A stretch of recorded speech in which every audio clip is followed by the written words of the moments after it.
Nou in ons lewens is daar gereeld tye wat ons vra moet beantwoord. Daar's gereeld tye wat ons vra moet beantwoord. En van hierdie vrae is baie belangrik en van hierdie vrae is minder belangrik. En van hierdie vrae is vrae wat jy ergens in jou lewe moes jy hulle betrokke, moes jy hulle al gehad het. So wat is van die vrae wat ons moet antwoord? En as ons dink aan die kinders, wat is van die vrae wat jy leer om te antwoord? As iemand jou vra, wat is jou naam? Hoe oud is jy? Wat is jou van? En wat se graad is jy? Nee, dis die tipe vrae wat kinders geoefen word en geleer word om te antwoord. 'n Bietjie ouer kinders, 'n bietjie belangriker vrae is, wat wil jy eendag word? Wat is jou belangstelling? Wat wil jy gaan studeer? Waar gaan jy studeer? Soos jy nog ouer word, is daar partykeer baie belangrike vrae. Wil jy met my trou? Sal jy met my trou? Daai is 'n baie belangrike vraag en dis 'n baie belangrike antwoord wat jy gee. Nou ons teks vandag vra Jesus sy disippels. Hy vra hulle 'n vraag en hy vra vir hulle: "Wie sê die mense is ek?" Wie sê die mense is ek? En so daar's baie belangrike vrae, maar die belangrikste vraag wat ons kan hê is: wie is Jesus? Wie is Jesus? En ons sien dit. Jesus vra eers sy disippels: "Wie sê die mense is ek?" Maar dan vra hy 'n meer penetrerende vraag: "Maar wie sê julle is ek?" Wie is Jesus? Dit is 'n belangrike vraag. Dit is 'n belangrike vraag. Die antwoord op die vraag: "Sal jy met my trou?" het blywende impak vir iemand vir die res van hulle lewe. Maar die antwoord op die vraag: "Wie is Jesus?" het blywende impak vir nou en vir altyd en vir ewig. Met hierdie vraag, as jy vra, net, gaan jy met die trou, dit impak vir nou, maar hierdie vraag: "Wie is Jesus?" sal elke persoon se lewe en geluk vir hierdie lewe tot en alle ewigheid is op die spel. Dit sal dit bepaal. Daar is geen belangriker vraag nie. Maar soos ons gaan sien vandag en volgende Sondag, help dit nie ons kan die regte antwoord gee op die vraag: wie is Jesus, maar ons weet nie wat dit beteken of ons leef dit nie. Soos ons weet, as ons sê hierdie is wie Jesus is, wat ons sê, en dan moet ons in lyn leef met dit. Anders help dit nie. Jy sien baie mense in ons land sal die vraag: wie is Jesus, min of meer reg kan antwoord, maar hulle is steeds op pad hel toe. Hoekom? Want hulle weet partykeer aan die een kant nie dit wat hulle sê nie. Hy het vir my sondes gesterf, maar hulle verstaan nie dit nie. Of hulle leef bloot net nie dit wat hulle bely oor Jesus nie. So kom ons lees ons teks saam, Markus 8 vanaf vers 22 tot 33. Markus 8:22. Sê hy het in Bethsaida gekom en hulle het 'n blinde man na hom gebring en hom gesmeek om aan hom te raak. En hy neem toe die blinde man by die hand en lei hom uit buitekant die dorp. En nadat hy in sy oë gespieg en hom die hande opgelê het, vra hy hom of hy iets sien. En hy kyk op en sê: "Ek sien die mense, want ek sien hulle soos bome rondloop." Daarna lê hy weer die hande op sy oë en laat hom opkyk, en hy is herstel en het almal van ver af duidelik gesien. En hy het hom na sy huis gestuur en gesê: "Moenie in die dorp gaan of dit aan iemand in die dorp vertel nie." Vers 27. En Jesus en sy disippels het uitgegaan na die dorpe van Caesarea Philippi, en op pad vra hy sy disippels en sê vir hulle: "Wie sê die mense is ek?" En hulle antwoord: "Johannes die Doper, en ander Elia, en ander een van die profete." En hy sê vir hulle: "Maar julle, wie sê julle is ek?" En Petrus antwoord en sê vir hom: "U is die Christus." En hy het hulle streng beveel om niemand van hom te vertel nie. Toe het hy hulle begin leer dat die seun van die mens baie moet ly en verwerp word deur die ouderlinge en die owerpriesters en die skrifgeleerdes en gedood word en na 3 dae opstaan. En hierdie woord het hy ronduit gespreek. En Petrus het hom op sy geneem en hom begin bestraf. Maar hy het hom omgedraai en terwyl hy sy disippels aankyk, het hy Petrus bestraf en gesê: "Gaan weg agter my, Satan, want jy bedink nie die dinge van God nie, maar die van die mense." Ons opskrif vir vandag is die belangrikste vraag: wie is Jesus? Die belangrikste vraag: wie is Jesus? Nou vers 22 tot 26, daar waar Jesus die blinde man genees, kan jy apart hanteer van hierdie gedeelte. Hierdie gedeelte, vers 22 tot 26, is daai laaste snytjie van ons toebroodjie, wat ons nou die vorige 2 kere, wat ek gepreek het, gekyk het. Is die laaste stuk van daai gedeelte. Soos ons laas keer gesien het, wys hierdie hele toebroodjie vir ons, dat Jesus wat fisiese doofheid en fisiese blindheid kan genees, bewys dat hy die een wat die oplossing het vir geestelike doofheid en geestelike blindheid. Hy kan dit ook genees. Dis die hele doel van hierdie segment van Markus, hoe dit geskryf is. So vers 22 tot 26 kyk terug en so tot 'n mate kon ek dit deel van daai preke gedoen het. Maar vers 22 tot 26 kyk ook vorentoe. Inteendeel, dis die oorgangstuk tussen die hele eerste toneel van Markus en die hele tweede toneel van Markus. Sien Markus, as jy 'n hele klompie maande terugdink, eerste preek wat ons gedoen het met Markus, het ons gesien dat Markus bestaan uit 3 tonele. Kyk, daar's 3, hy het sy storie vertel rondom die plekke. Ja, daar's eers Galilea en in en rondom Galilea, op Galilea. Of die volgende stuk, volgende toneel, is op pad na Jerusalem, en dan die laaste toneel is in Jerusalem, by Jerusalem self. Dis sy 3 tonele. Die eerste toneel, dis wat ons nou net klaar deurgewerk het in Markus, is fokus op Jesus se publieke bediening in en rondom Galilea. Die tweede gedeelte is hulle die heeltyd op pad, en hulle is eintlik heeltyd op pad na Jerusalem toe, en Jesus is besig om hulle te leer oor homself. Meer en meer van homself te leer. Nou wat hier gebeur is, die genesing van die blinde man is die heel laaste gedeelte in die eerste toneel. En sy unieke genesing wat gebeur in stappe, is 'n illustrasie van die hele tweede toneel van Markus. Dit sê vir ons iets van die hele tweede toneel van Markus. Jesus vertel hulle van homself, hulle sien stukkies van dit, maar hulle sien nog nie duidelik nie. En hy vertel hulle weer, en hulle sien stukkies van dit, en hulle sien nog nie duidelik nie. En so vat dit tyd voor hulle oë oopgaan en hulle heeltemal kan sien. So dit is so geskryf, dit is 'n inleiding vir die volgende gedeelte. So elke keer in toneel 2 sien die disippels iets van Jesus. Maar elke keer moet Jesus hulle verder leer wie hy is, maar nie net wie hy is nie, spesifiek wat hy kom doen ook, sodat hulle reg sal sien. En wat interessant is, hierdie hele tweede gedeelte van Markus eindig dan ook met 'n blinde man wat sig gegee word. En is amper asof dit 'n illustrasie is om te sê, eers wanneer hulle werklik by die kruis kom en wanneer hulle Christus op die kruis sien, dan gaan hulle sien. Hulle het nog steeds nie heeltemal gesien nie. So dis die uitleg en is deel van hoekom ek vers 22 tot 26 saam met hierdie volgende gedeelte preek. So, wie is Jesus? Dis ons vraag. Wie is Jesus? In vers 22 tot 26 antwoord, hy is die een wat oë moet oopmaak. Hy is die een wat oë moet oopmaak. Kyk na vers 22. So, en hy het in Bethsaida gekom. Kyk, Bethsaida is aan die noorde kant van Galilea, dis baie naby aan Kapernaum waar Jesus meeste van sy werk gedoen het, so hy's baie beroemd hierso. Kyk, so het by Bethsaida gekom en hulle het 'n blinde man na hom gebring, so hierdie is Jode wat dit doen, en hom gesmeek om hom aan te raak. En daai bedoel hulle om hom te genees. En hierdie klink net soos met die dowe man. Klink net soos ons ander sny van ons toebroodjie. Dit is aspres so presies in parallel geskryf. Kyk, die blinde man se vriende weet dat Jesus hom kan genees en daarom bring hulle vir hom na Jesus toe en vra of Jesus genees hom. Vers 23. Hy neem toe die blinde man by die hand en lei hom. Dis wat jy doen met 'n blinde persoon as jy hom ergens wil vat, né? Nee? Vat hom by die hand en jy lei hom.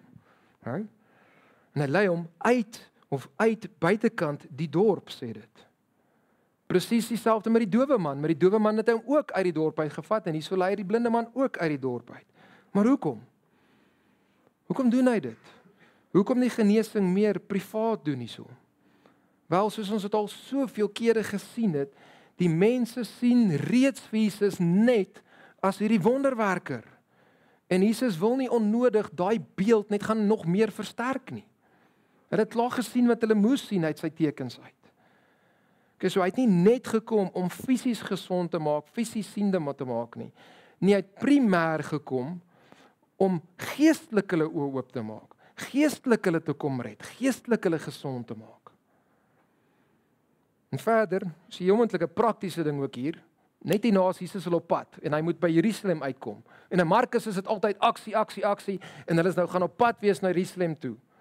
Ja, so hy moet kan wegkom, en dis dalk deel van hoekom hy dit doen. Hy vat hom uit die dorp uit, sodat daar nie hele skare is wat hom gaan vasgryp nie.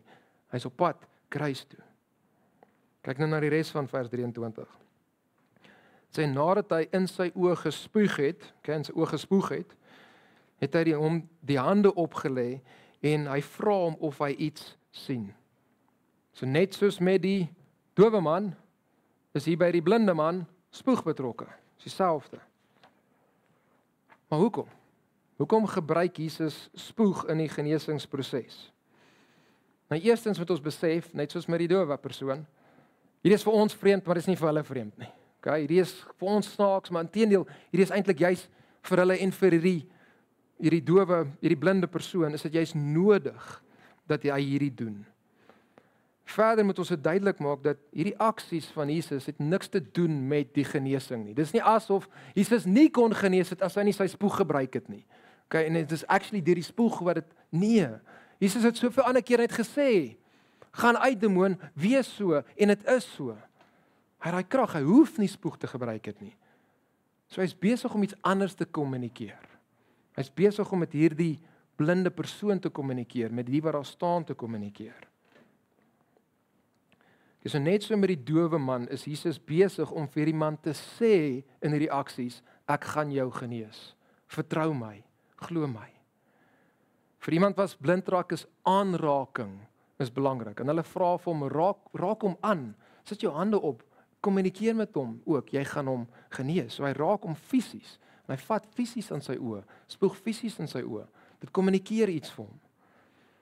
En dan die mense in daai tyd het geglo dat spoeg oogprobleme kan genees. So hy is besig om net vir hom te sê met hierdie aksies, ek gaan jou genees. Dis al wat hier gebeur, presies dieselfde as met die dowe persoon. Maar die einde van hierdie vers is baie uniek.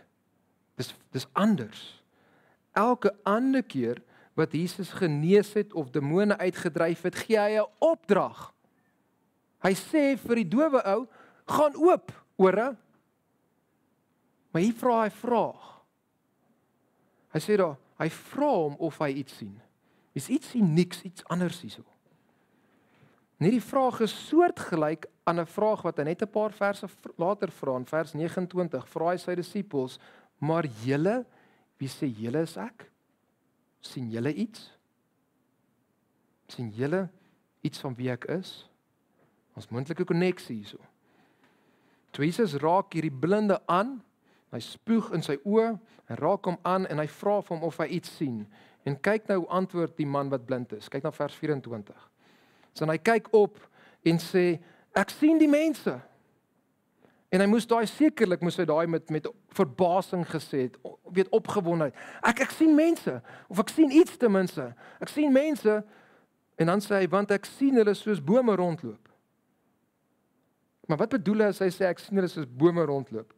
Dink hy, bome loop gewoonlik rond. Okay, dis nie wat hy sê nie. Nee, hy bedoel, ek dink, ek sien mense, want ek sien hulle rondloop, maar hulle lyk vir my vaag, hulle lyk vir my nog soos bome op 'n afstand. Dus jy kan nie die details sien nie. Dis die punt hierso. Ek sien iets, maar ek sien nog nie duidelik nie. Ek sien hulle nog nie helder nie. Lyk vir my soos 'n klomp bome daar ver weg. Vandag se sogenaamde geneeshere hou daarvan om hierdie gedeelte te gebruik en daarna te verwys as 'n bewys dat geloofsgenesing nie altyd volkome of dadelik is nie. Okay, so dat die apostels het dit nie altyd so gedoen nie, Jesus het nie altyd so gedoen nie, so ons hoef dit nie so te doen nie. Jy sien, baie keer is van hierdie genesing wat hulle doen nie dadelik suksesvol nie. En hulle gebruik hierdie gedeelte om daai praktyk te regverdig. Want kyk, Jesus was nie dadelik suksesvol nie. Maar hierdie is die enigste plek waar Jesus nie dadelik iemand volkome genees nie. En dan moet ons ook by sê, die ou is volkome genees voor hy daar weggestap het. Dis nie asof dit 2-3 dae later, jy weet, wag so 'n bietjie, vat 'n paar dae en dan gaan jou oë beter wees nie. Glad nie.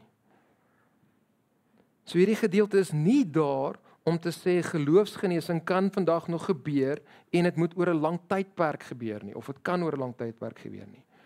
Nee, die konteks van hierdie gedeelte, juis reg voor hierdie volgende gedeelte in Markus, en hierdie hele tweede toneel van Markus, leer ons dat die disippels se geestelike genesing van hulle oë gaan nie dadelik gebeur nie. Daar's 'n prentjie hier vir ons. Dis jomentlik wat hier aangaan. Gebeur in fases, hulle geestelike oë wat hulle gegee word. Dit is net soos hierdie blinde man, die mense sien, gaan die disippels vir Jesus as die Messias sien.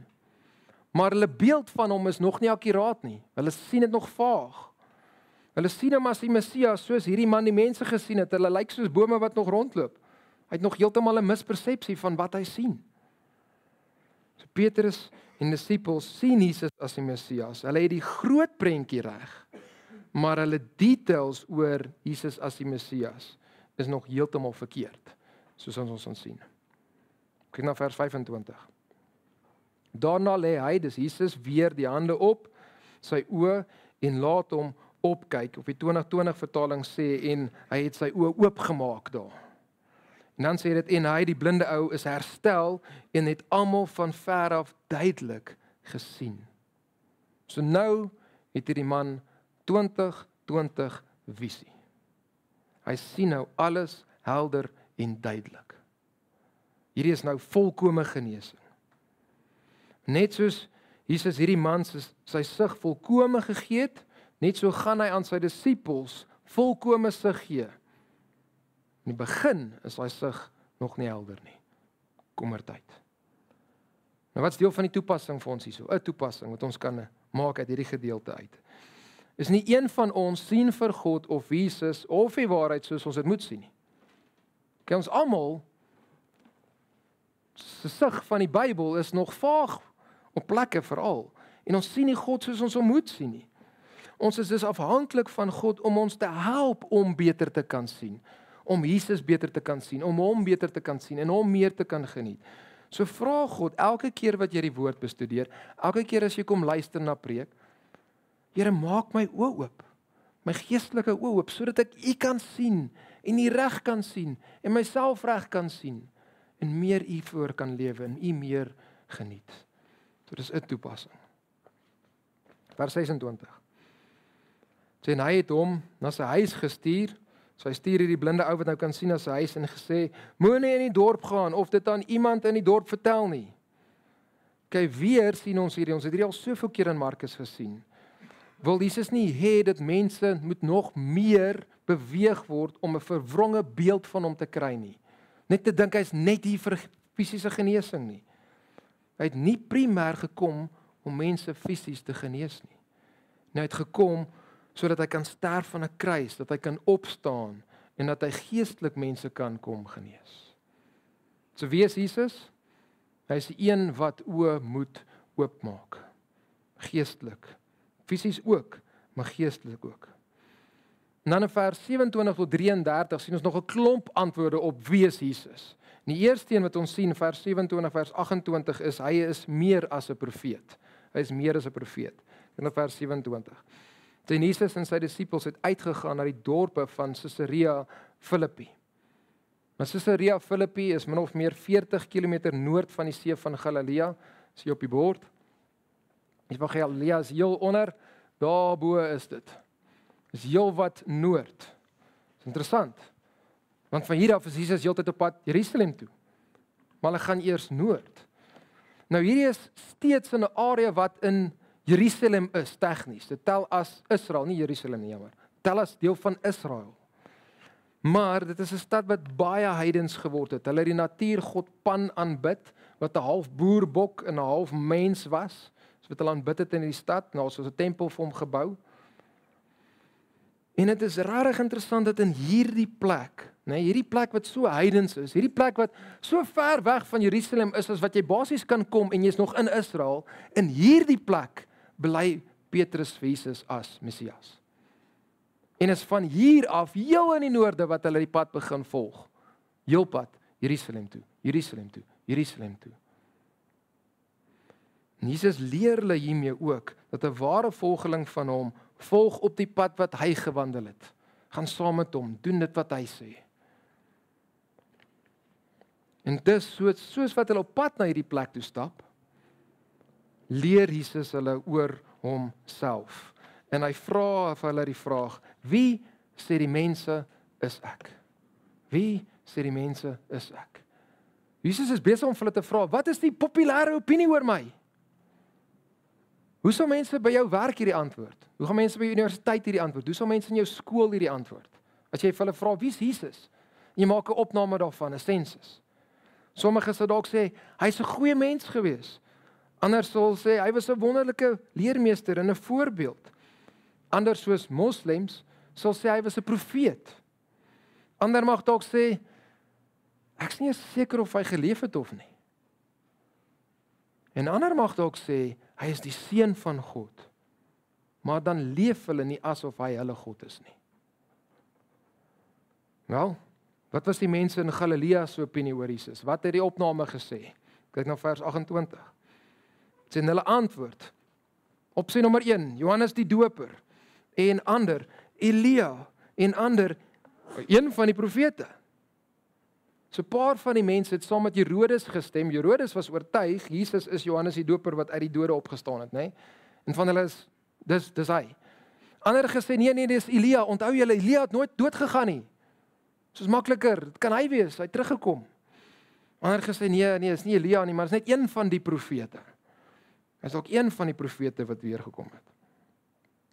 Al drie hierdie opinies van Jesus sien hom as 'n baie belangrike persoon. Hulle almal sien hom asof hy een of ander profeet is. Johannes die Doper het hulle gesien as 'n profeet, Elia en die ander is profete. Die goed wat hy doen, die wondertekens wat hy gedoen het, lyk soos die van Elia. Dit lyk soos die van die groot profete. So wie is Jesus? Sê hulle, hy is iemand besonders. Kyk net wat hy doen, luister na hom, hy moet 'n profeet wees. So die mense is oortuig, hy's 'n profeet. En hulle is reg dat Jesus wel 'n profeet is. Hy is besig om God se openbaring te bring. Hy is die woord van God, nê.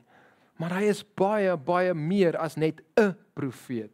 Hy is nie net 'n profeet nie, hy is die profeet wat die Ou Testament voorgewag het.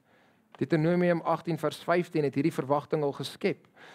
Moses skryf, 'n profeet uit jou midde, uit jou broeder soos ek is, sal die Here jou God vir jou verwek. Na hom moet julle luister. So hy is die profeet, hy is die woord van God, hy is die openbaring van God af aan ons, sodat ons kan verstaan wie God is. Hy is die profeet. En tog is hy baie meer as net 'n profeet. Hy is baie meer as dit. So die mense het hierdie hoë opinie van Jesus gehad. Hy's 'n profeet, maar dit val ver kort van wie hy werklik is. En miljoene mense vandag in ons wêreld is presies hier. Wie is Jesus? Vir hulle was hy 'n belangrike persoon. Maar hulle besiening oor Jesus, wie hy werklik is, val ver kort in realiteit. Dit wat hy werklik is. Is glad nie in lyn met wie hy is nie. So wie is Jesus? Eerstens, hy is die een wat oë oopmaak. Tweedens, hy's 'n profeet, maar hy's baie meer as 'n profeet. Derdens, hy is die Messias. In vers 29. En hy sê vir hulle, maar julle, wie sê julle is ek? Wat 'n vraag. So kom ons vergeet van die mense daar buite, apostels, maar julle. Wie sê julle is ek? En ek wil dit vir ons meer persoonlik maak. Jy. Wie sê jy is Jesus? Wat is jou oortuiging oor Jesus?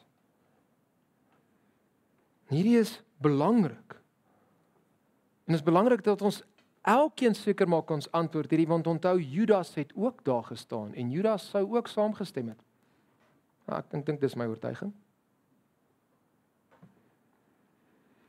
Kinders, elkeen van ons, jy word nie 'n kind van God gebaseer op jou ouers en dit wat jou ouers glo oor Jesus nie, maar oor wat jy sê en jy glo oor Jesus.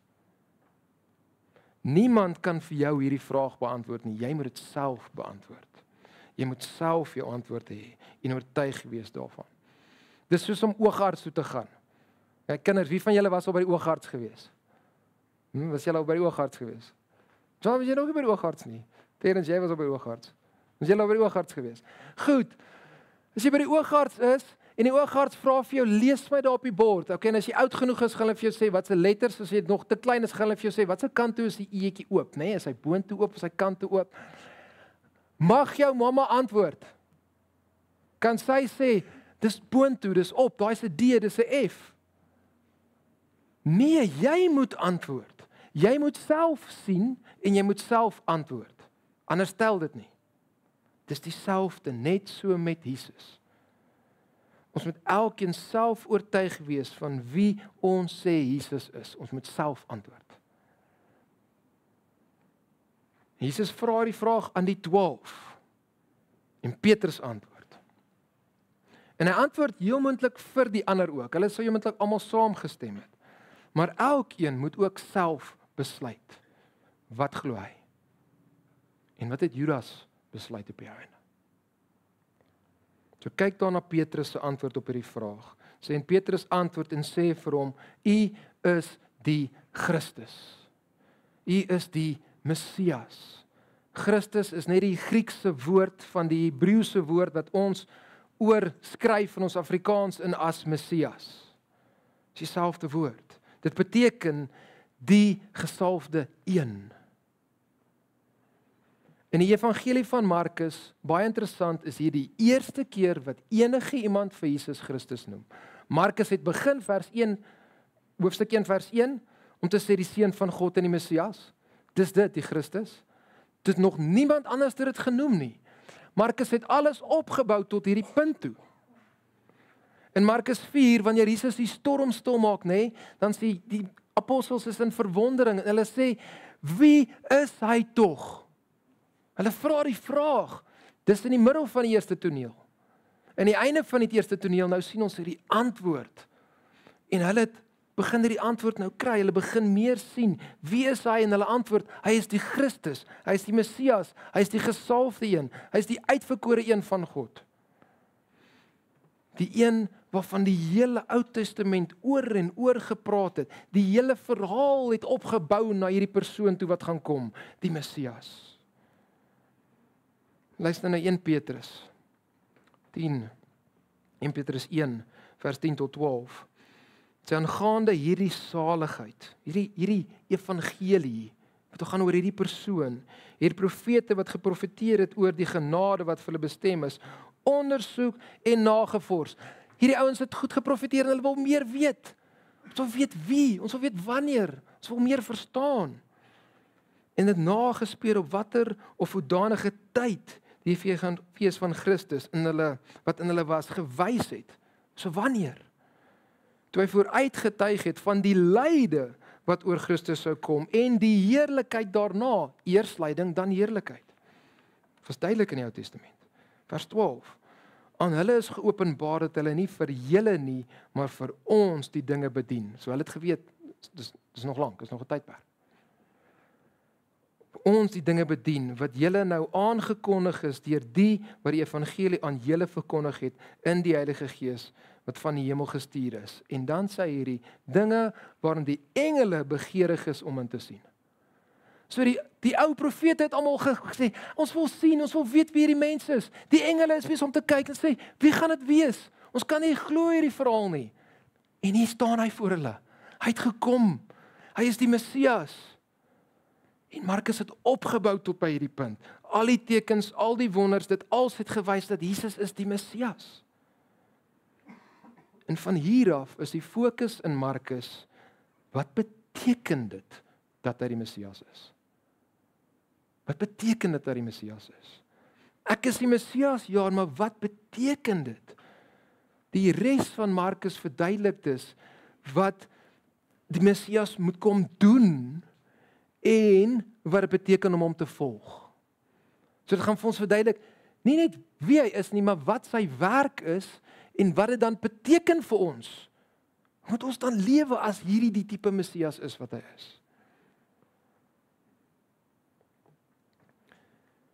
So Jesus is die Messias, maar wat beteken dit? Wat is die implikasie vir my en jou? En dis waaroor die res van Markus gaan. So hy is die Christus. Wat 'n wonderlike belydenis is dit nie. Maar is dit genoeg? Is dit genoeg? Is dit al wat ons moet doen sodat Jesus se werk vir ons tel? Moet ons net bely wie hy is? Kyk na vers 30. En hy het hulle streng beveel om niemand van hom te vertel nie. En daai woord streng beveel kom weer voor in vers 32 en vers 33 en daar word dit vertaal bestraf. Hy het hulle bestraf om vir niemand te gaan sê nie. So hy maak dit baie duidelik dat hulle moet vir niemand gaan vertel hy is die Messias nie. Maar hoekom nie? Hulle weet hy is die Messias. Moet ons hierdie nie gaan uitskree op die bergtoppe nie? Hoekom het hulle niemand gaan vertel nie? So hoekom het hulle stil bly oor hom wat die Messias is? En die antwoord is, want hulle en die mense aan wie hulle gaan vertel, se beeld van die Messias is gebrekkig. Dis stikkend. Hulle gaan dit nie reg verstaan nie. Die meerderheid van die Jode het gedink dat die Messias is 'n politieke figuur wat die Jode gaan kom red van hulle vyande en dan gaan kom regeer op die troon van Dawid. En daai is gebrekkig, dis net 'n stuk van dit. So die profesie van sy tweede koms, soos Psalm 2 het gemaak dat die profesie van sy eerste koms, hulle het dit nie gesien het nie. Hulle het gemis. Ons het 1 Petrus gelees, dis duidelik in die Ou Testament, eers lyding dan verheerliking. Hulle het net gemis en hulle het die twee saamgesmash. En hulle kon nie verstaan nie. So as Petrus en die ander apostels nou vir die mense gaan vertel, hy is die Messias, weet jy wat gaan hulle doen? Politiese beweging. Ons het al reeds gesien in Markus. Hulle wou hom koning maak met geweld. Hierdie is hoekom Jesus nooit homself Christus noem in die boek van Markus nie. En hy gebruik die titel baie min in al die evangelies. Jesus se doel met sy eerste koms is nie om te reageer nie, te regeer nie, maar om te kom sterf. Eers wanneer hulle die kruis verstaan het, dan kan hulle almal gaan vertel hy is die Messias, dan sal hulle reg verstaan. En hier is die les, en hierdie is 'n belangrike les. Christendom wat gebou is op halwe waarhede is gevaarliker as ooglopende vals gelowe. Christendom wat gebou is op halwe waarhede is gevaarliker as ooglopende vals geloof. Hoeveel Christene vandag verkondig Jesus as redder, maar hulle verkondig halfwaarhede vir mense en hulle is op pad hel toe as gevolg daarvan. Hulle bely Jesus as die Christus, maar hulle beeld van wat dit beteken is net so verwronge, dalk selfs meer verwronge as Petrus se beeld daarvan. U is die Messias, sê hulle, en hy sê, moet niemand gaan vertel nie, want julle weet nog nie wat daai woord beteken nie.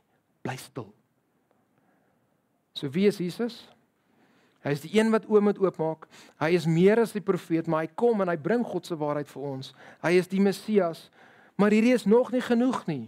Ons moet nog meer weet. Hulle moet nog meer weet. Ons oë moet meer oopgaan. Hulle oë moet meer oopgaan. Kyk dan vers 31 en vers 33 en daar sien ons hy is die redder wat gaan ly, sterf en opstaan. Vers 31. Toe. So jou vertaling begin. Toe. So net toe hulle sê hy is die Messias, toe begin Jesus hulle leer oor wat dit beteken. Toe het hy hulle begin leer dat die seun van die mens baie moet ly en verwerp word, deur die ouderlinge en die owerpriesters en die skrifgeleerdes gedood word en na 3 dae opstaan. So Jesus verwys eers hier na homself as die seun van die mens. die seun van die mens. En dit is sy gunsteling titel vir homself, die seun van die mens. Hierdie titel kom van Daniël 7 af, waar die seun van die mens na die oue van daar toe kom en aan hom word dan gegee heerskappy en eer en koningskap en al die volke en nasies en tale het hom vereer. So hierdie is ook 'n verhewe term. Dis ook 'n term wat praat daarvan dat hy gaan eendag koning wees en hy gaan regeer. So 'n hoë titel. Maar dis 'n titel wat nie daai vals idees aan hom gekonnekteer gehad het in hulle tyd nie. En daarom sê Jesus, ek sê dit daai na vat. Hierdie gaan jy nie so maklik verkeerd kan verstaan nie. Die ander kant is ook dat die seun van die mens fokus ook op sy nederigheid. Dit fokus op sy menslikheid. Dit fokus, ja, hy is die seun van God, maar hy het mens geword sodat hy kan kom sterf. Hy vat daai titel en hy leer vir hulle oor homself. Vers 31 weer. Toe het hy hulle begin leer dat die seun van die mens baie moes ly. Baie moet ly. En moet verwerp word en dan doodgemaak word en dan opstaan. En kyk eers na daai woord moet. Hy het hulle begin leer dat die seun van die mens baie moet ly. Hierdie is wat God bepaal het om te gebeur. Hierdie is wat sal gebeur. Daar is geen ander pad nie. Die beker van God se toorn moet gedrink word. Daar's nie 'n ander pad nie. Ons sien dit in Getsemane ook. En kyk dan na die 4 gebeure wat Jesus sê, hy moet deurgaan. Die seun van die mens moet baie ly en verwerp word deur die ouderlinge en die owerpriesters en die skrifgeleerdes en gedood word en na 3 dae opstaan. Hierdie is als waarhede wat hulle moet weet. En al hierdie stappe is so anders as die prentjie van Messias wat Petrus hulle gehad het. Die Messias moet ly? Hoe kan dit wees? Die Messias gaan deur die Joodse leiers verwerp word. Dit is absoluut onmoontlik. Dis belaglik. Ons almal smag na hom om te kom. Ons almal wag vir die Messias. Ons sien uit na hom. Dis nie 'n manier wat die Joodse leiers hom gaan mis nie. Ons gaan hom as koning aanstel. Hy kan nie verwerp word nie. Hy gaan doodgemaak word. Ja, maar dis onmoontlik. Hierdie is nie totaal onaanvaarbaar. Daar's nie 'n manier nie. Hy gaan juis kom om te oorwin en te kom regeer. Hy sal nie doodgemaak word nie. Jesus, waarvan praat jy? En dan sê Jesus hy gaan opstaan na 3 dae, maar dit is moontlik asof Petrus hulle net nie hierdie hoor nie. Want hulle is so verblind deur hierdie eerste 3 stellings wat hulle nie kan verstaan nie. En wat Jesus hulle hier leer, is sy missie is een wat eers deur vernedering gaan en deur dood gaan en daarna kom verheerliking. Daar's 'n eerste koms en daar's 'n tweede koms. Maar hulle verstaan nie. Hulle glo hom nie. Hierdie is nie my Messias nie, dink Petrus. 'n Christus, 'n Messias wat doodgaan, nooit nie. Dis 'n struikelblok vir my. 1 Korintiërs 1 vers 12 en 22 en 23 sê, die Jode vra vir 'n teken en Grieke soek wysheid, maar ons verkondig Christus wat gekruisig is, Christus die Messias wat doodgaan, 'n struikelblok vir die Jode en dwaasheid vir die Grieke. Petrus is die heel eerste Jood wat behoor daai ene gestruikel het. Maar daai struikelblok. Petrus kon nie dit wat Jesus hier leer verstaan nie en hy kon dit nie aanvaar nie. Soos een kommentator skryf, lofty visions of majesty filled their eyes and the noise of cheering crowds plucked their ears. So that Jesus teaching about suffering and death flies in the out one ear and out the other. And it's all muddled to them. Hulle het hierdie prentjie gehad van, hy is die Messias en ons volg hom en ons gaan hierdie eer en heerlikheid saam met hom kry en hierdie is die tipe Messias wat ek wil volg. Dis 'n lekker Messias om te volg. Maar 'n Messias wat gaan ly en verwerp word en doodgemaak word, dit klink nie so lekker nie. En kyk nou na Petrus se reaksie op 'n Messias wat moet kom ly en sterf, sodat hy ons kan red. Kyk na sy reaksie, vers 32. En hierdie woorde het hy, dis Jesus ronduit gespreek. So Jesus het dit duidelik gemaak. Hulle verstaan wat hy sê. En Petrus het hom op sy geneem en hom begin bestraf. Selfde woord as die woord vroeër. En ons moet eintlik vra, Petrus, wat doen jy? Jy het nou net gesê hy is die Messias. En nou dink jy kan hom een kant toe vat en jy kan hom 'n bietjie regleer. En jy kan hom reghelp. Wat dink jy hierdie? En daai woord bestraf is dieselfde woord as vroeër. Toe Jesus vir hulle gesê het, julle moet stil bly. Nou sê hy vir Jesus, jy sal stil bly oor hierdie Messias. En ek bedoel, kan jy hierdie insien? Kan jy jouself dit net prentjie maak hierso? Okay, hulle loop en Jesus begin vir hulle vertel van hierdie Messias. En in Petrus begin hy raak omgekrap. Hy kan dit nie vat nie. En hy gaan loop langs aan Jesus en hy weet, kom hierso. Vat hom een kant toe. En hy sê vir hom, Jesus, wat maak jy? Wat sê jy? Bly stil hieroor. Moenie hierdie dinge sê nie. Matteus sê dat Petrus het vir Jesus gesê, mag God dit verhoed, Here, of die Engels sê, forbid it. God forbid it. Dit sal u nooit oorkom nie. Jesus sê dit moet gebeur en Petrus sê nooit nie, sal nie. En hierdie is nie 'n klein ding wat Petrus hier doen nie. Nee, hierdie veroorsaak dat Jesus hom op 'n baie sterk manier voor almal bestraf. Kyk na vers 33.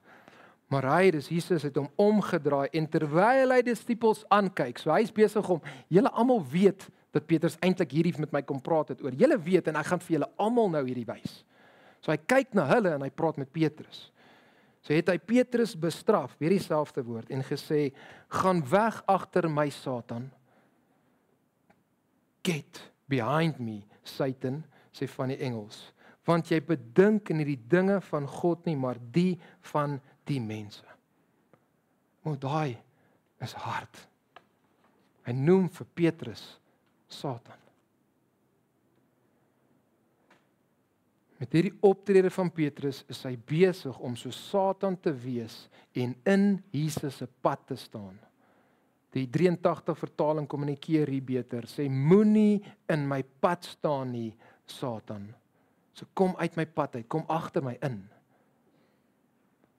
En Matteus verduidelik ook vir ons nog bietjie meer. Hy sê, gee vir ons meer woorde. Sê Jesus het daar vir Petrus gesê, gaan weg agter my Satan, jy is vir my 'n struikelblok. So Petrus is soos Satan besig om Jesus te probeer keer om gehoorsaam te bly aan die Vader. Net soos wat Satan in die woestyn gemaak het. Is hierdie regtig die pad wat God vir jou wil stap? Is net so Satan. Jesus, lyding, verwerping, dood. Nee, sekerlik wil God dit nie hê nie. En so versoek Petrus vir Jesus, so Satan vir Jesus versoek het in die woestyn. En wat is Petrus se probleem? Jesus sê, want jy bedink nie die dinge van God nie, maar die van die mense. So Petrus volg die pad wat 'n mens sou volg. Hy volg nie God se pad nie. Hy dink soos die natuurlike mens sou dink. En daarom is 'n instrument in Satan se hande. En ons moenie dink, maar ek sal darm nooit soos Petrus optree nie. Kyk, hier is waar ons hierdie nou begin prakties toepas. Nee, elke keer wat ons God se opdragte en God se waarhede sien, maar sê, sekerlik tel dit nie in hierdie geval nie. Hierdie kan sekerlik tog nie die pad wees wat God vir my het nie. Dan is ons net soos Petrus. Ja, Here, ek weet U sê ek moet my vrou lief hê en ek moet myself vir haar gee en dit was maklik geweest toe ons net getrou het en sy was mooi en ons was verlief geweest. Maar Here, nou is sy nie meer so mooi nie en ons stamp koppe en sy volg nie my leiding nie. Moet ek regtig nog steeds vir haar lief wees? Moet ek regtig myself vir haar opgee? Is dit regtig wat U sê? Ja, Here, ek weet ek moet onderdanig wees aan my man. Maar ek is oortuig hy maak 'n dwaase besluit hier. Sekerlik hoef ek nie nou onderdanig te wees nie. Ja, Here, ek weet U sê ek moet gehoorsaam wees aan my ouers. Maar kan hulle nie sien ek is nou oud genoeg, ek kan genoeg vertrou word met 'n selfoon om by daai maatjie te gaan kuier, wat ook al dit is nie? Here, ek weet U sê soek eers die koninkryk van God en sy geregtigheid en al hierdie dinge sal vir julle bygevoeg word. En ek weet hierdie werk wat ek nou vat beteken my tyd in die woord gaan min wees, my tyd in my gesin gaan min wees. Ek weet hierdie gevaar, maar ons moet eet. seker karre, ons seker huise, ons seker mediese. Hoe gereeld weet ons wat God wil hê, maar ons doen dit nie, want ons dink ons weet eintlik beter. Ons sal eerder die mens se pad volg as God se pad. In hierdie geval tel hy die opdrag sekerlik nie. Hoe gereeld gebeur slegte, moeilike dinge in jou lewe en dit is asof jy vir God eenkant wil vat en vir God sê, nee God, hierdie is nie die pad nie. Hierdie is nie reg nie. Hierdie is nie wat ons moet doen nie. En elkeen van ons weet daar's areas in ons lewe waar ons net soos Petrus is en ons wil vir Jesus bietjie eenkant toe vat. En sê kom ek sê vir jou, ek dink is eintlik so. Hoe gereeld is ons werklik besig om God se woord te bestudeer sodat hierdie ons denke en ons sienswyse gaan rigting gee. In plaas van om net te doen dit wat die ou langs ons doen. In plaas om te doen net dit wat ons dink ons eie wysheid is. Volgens die wêreld. So hoeveel keer is Jesus se woorde waar van my en jou? Vir ons waar. Jy bedink nie die dinge van God nie, maar die dinge van die mense. En soos ons volgende keer gaan sien, God vra ons nie om die maklike pad te stap nie. Hy vra vir ons om Jesus se pad te stap. Hy vra vir ons om Jesus te volg. En Jesus se pad was lyding, verwerping, dood, dan opstanding, dan verheerliking. En hoe wonderlik is dit nie dat Jesus hier gesê het, Satan, gaan weg, Petrus, stop dit. En dat hy aangehou het, en sy oë gesit het na Jerusalem toe, en aangehou gaan na Jerusalem toe, en kruis toe nie. Hoe wonderlik is nie dat hy in ons plek gaan sterf het, sodat ons kan vergewe wees, dat ons 'n verhouding kan hê met God, dat ons 'n ewige lewe kan hê nie. Hoe wonderlik is dat hy God se dinge bedink het, en nie die dinge van die mens nie. So wie is Jesus? Hy is die een, my oë moet oopmaak, jou oë moet oopmaak. Hy is die een wat God se waarheid bring, ja, maar hy selfs meer as dit. Hy is die Messias, die een wat al hierdie dinge na toe opbou. Maar hy is die redder wat gaan ly en wat gesterf het en wat opgestaan het. So wie sê jy is Jesus? Is hy die een wat jou oë oopgemaak het? Is hy jou Messias, jou redder? En volg jy hom? Is hy jou koning? Jou Messias? En leef jy dan in lyn met wie hy is? Pas dit wat jy doen in jou lewe, pas dit met wie jy sê Jesus is? Wat is dan ons finale toepassing? En dis net volgende week se boodskap. Vers 34. En toe hy die skare saam met hom, saam met sy disippels na hom geroep het, sê hy vir hulle, wie agter my aan wil kom, moet homself verloon, sy kruis opneem en my volg. Want elkeen wat sy lewe wil red, sal dit verloor, maar elkeen wat sy lewe om my wil ontwil en om die evangelie ontwil verloor, hy sal dit red. Dis die toepassing wat ons volgende week gaan uitbrei op. Kom ons sluit die oë. Here, wat 'n wonderlike gedeelte, wat 'n wonderlike boek as ons dit so bestudeer en ons sien hoe U hierdie boek saamgestel het deur die Gees en deur Markus. Here, ons staan ons in verwondering van U woord. En verwondering, Here Jesus, wat U kom doen het. En dat U gehoorsaam was aan die Vader. Daar in die woestyn, toe Satan U versoek het. En hierso, waar Petrus, die versoeking deur Petrus gekom het. En dat U net aangehou God se pad stap het. Die Vader se pad stap het. Altyd gehoorsaam was in ons plek, nooit gesondig het nie. En ons loof en ons prys U daarvoor. Here, daar's geen manier wat ons onsself kan red nie. Ons geen manier wat ons genoeg werk of goed genoeg kan enigiets doen dat God sal tevrede wees nie. Maar U was goed genoeg. U was die een wat God tevrede gestel het, die Vader tevrede gestel het. En ons loof en ons prys U daarvoor. Here, help ons. Ons nie sal sê U is ons Messias en ons leef 'n lewe wat glad nie pas by dit wat ons sê ons glo nie. Here, help ons ook volgende week as ons verder kyk na hierdie teks, dat ons meer sal verstaan en dat ons hierdie meer sal prakties kan toepas. En mag ons as 'n gemeente saam met mekaar hierdie pad stap, Heer, saam net meer rein word, meer 'n suiwer bruid wees vir die Here. en U meer verheerlik. Ons bid dit in Jesus naam. Amen.